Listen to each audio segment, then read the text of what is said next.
rest of my property, and then I could put an 8-inch line or even a 6-inch line up there. So regardless, even if I do an 8-inch line, if I do it on my property, per the town, that is a private system, unless I ask them to take it over.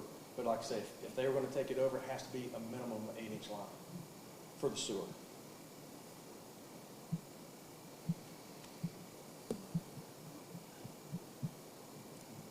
Would the city own the manhole? I mean, they'd have access to connect to the manhole or other accesses, or would you maintain on the manhole? If I put it in,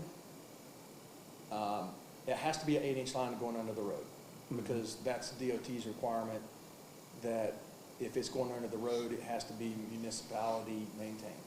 But once it gets to my side, I guess it depends on where I put the manhole. If I put the manhole on the state right-of-way, which in this specific area is 50 foot from the center line, absolutely, at that point, it would be the town's manhole. And to be honest with you, I don't really, there's not a whole lot to do there, but if they did that, and let's say I just took it to the end of where this is, at that point, you could certainly cut off 800 to 1,000 feet of that high pressure line and dump it straight into that manhole there. And then as it keeps going out, you could keep reducing the length of that high pressure line, so you don't have to come back and deal with it all at one time. So, and that's for this economic development fund, that's what I'm saying is, so let's say in 2 years down the road or 3 years down the road, it's like, let's compartmentalize this tax basis just for these 35 units. Let's say, okay, in 3 years, we've got $80,000. Well, you know what? We could take that money, and right now we could go another half mile or 3/4 of a mile down there. And so really, in de facto, it doesn't really cost the county anything other than the initial investment into that. So you can just kind of like eating an elephant. It's just one bite at a time. If that's what you wanted to kind of reallocate. I mean, I know it goes into the general fund, but if you think about it, compartmentalizing it, and then you could use something like that to actually create your economic development fund for, you know, various such things where, you know, down the road, maybe there's a need or somebody wants to do some apartments or something on the south side, and maybe they come before the commissioners, as I am tonight, and say, hey, you know, I've got, you know, 40 apartments over here,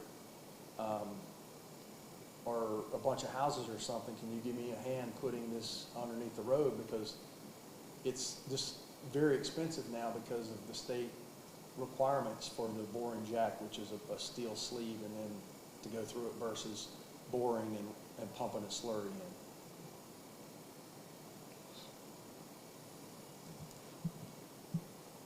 Well, I think we have several examples with DOT as to what happens whenever they don't do it correctly. So,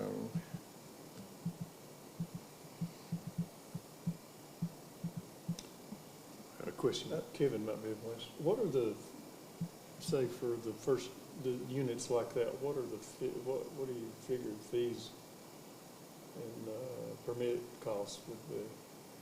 What's the square foot? It's 2,200 outside the city limits. It's $2,200 for water and $2,200 for sewer. He's talking about the permit fees. Permit fees, what Building costs permit. are involved in when you Oh. go to build that? Because I know like when the FedEx building went in, I know there was some talk, and folks were offered some help with their fees. Of course, they didn't choose any of that. That's one way you can help economic development. You can help with the fees. You can offset some of the fees on the cost. I was just curious to what the fees would you be looking at to start. What's the square footage? Not counting the basement level, $1,288 per unit. Another $350 if you finish off the basement area or the garages. So you're probably looking at about one duplex, probably about $1,400. So I mean, there could be some offset cost if you want to work with a developer on those costs, I think. Yeah, I see what you're saying. Yeah. Yeah, I mean, I know they do it with, we probably haven't done it with housing development in the past, but we've certainly done it with business development. I mean, I was just curious what kind of cost you're looking at there. And, you know, for the record, I did not ask the town if they would assist in any of this. don't know that they would. I don't know if that's, something maybe I could go back and ask if they would partner with the county. Not sure where that would go, but that's obviously something, all they can do is say no.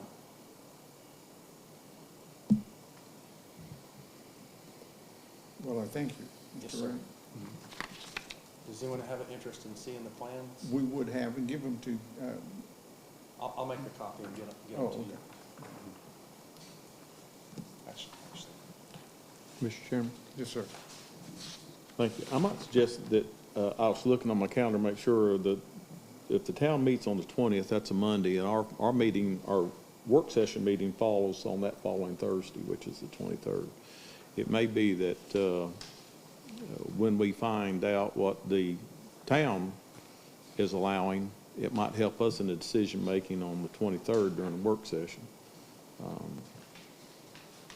I know you don't tend to like to pass things at a work session, but if we had a work session, we might be able to work it out and figure out ahead of time, Right, or try to help Mr. Green, or see if we want to help Mr. Green out with that information that we would receive.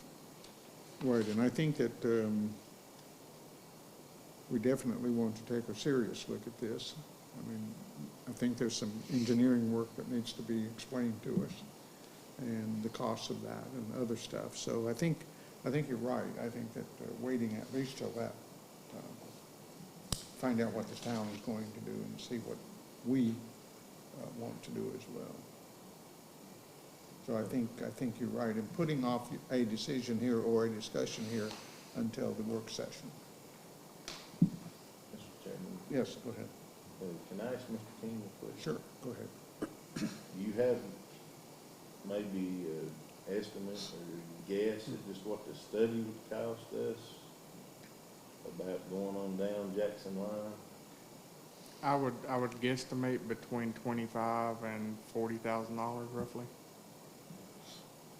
Normally we do those with grants, of course, and so, but I can call and get McGill, who also does the town sewer, to maybe do a partial assessment.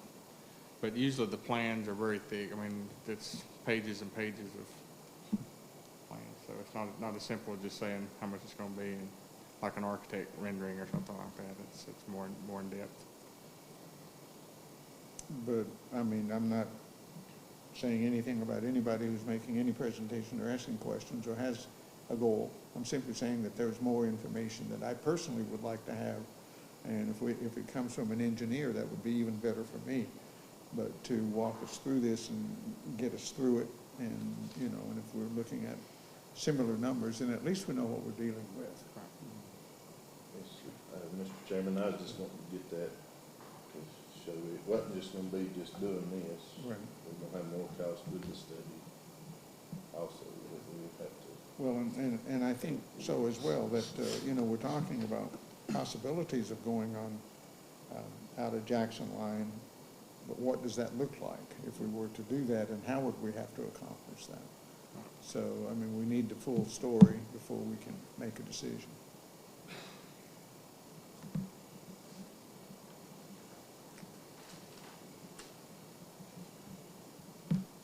Any other questions for Mr. Green? Thanks again for your time. Thank you.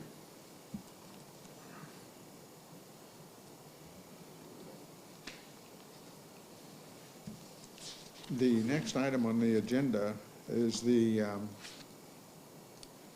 letter that we've been asked to write to the governor about getting them to make a decision one way or the other. They've been stalling. We need to know what they're up to as well. And the draft is in front of you. We got a draft from the people that asked us, and I asked Kevin to take a look at it and redraft it. And this is the redraft? Okay. Correct.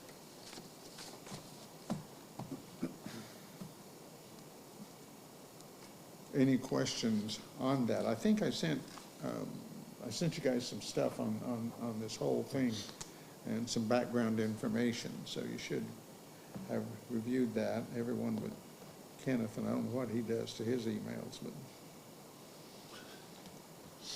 he just shoots them back to me, so I don't know what he does. Anyway, okay.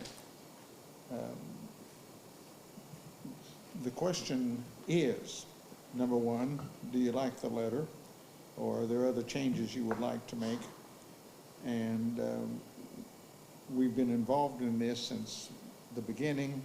Do we want to continue to be involved and send this letter to the governor, asking the governor to consider our position as well when he's making his decisions?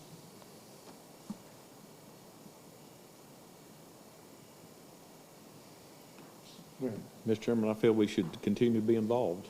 Okay. And what I see of this letter, it seems direct to the point, clear and precise, so. Okay. So as you well know as well, that we're asking each commissioner to sign the letter so that it doesn't give an appearance of being one person's directive to, or a letter to the governor. So that's why I've asked that all persons sign it, so we know that we've discussed it and we are concerned about it. And so I'm going to ask you, Commissioner Parsons, did you make a motion?